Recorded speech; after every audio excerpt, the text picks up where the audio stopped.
Жаңа келісімнің растылығы жайындағы барлық тарихи, археологиялық ашылулар мен әдеби деректерден кейін М. Блейклок, Эдвард Масгрейв Блейклок, Жаңа Зеландиядағы Окленд университетінің көне заман әдебиеті пәнінің мұғалімі мынадай тұжырымға келгені таңғаларлық емес. Лука керемет тарихшы. Ол гректердің ұлы жазушыларының қатарына қойылуға лайық. Содан кейін А. Н. Шерман Брайт, римдік тарихшы және өте мәртебелі Рим тарихшысы былай деді: Елшілердің істері үшін. Елшілердің істері кітабын меңзей отыра, Лука жазған кітаптың тарихылығын дәлелдейтін фактілер жетіп артылады.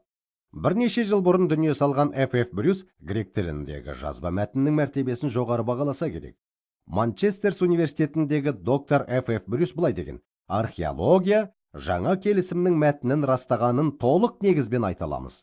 Содан кейін доктор Крейг Бломберг, жаңа келісімнің сарапшысы, былай деп мәлімдеді: тексеріске түскенде сенімге лайық болған тарихшыға, сонымен қатар ешқандай тексеріске қол жетпеген жағдайда да күмән келтірілмеуі тиіс.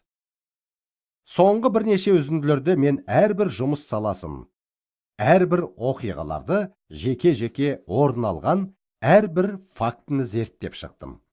Жазбадан бөлек археологиялық ашылулардың өзі жаңа келісімде келтірілген куәліктерді толығымен растағаны көрінді.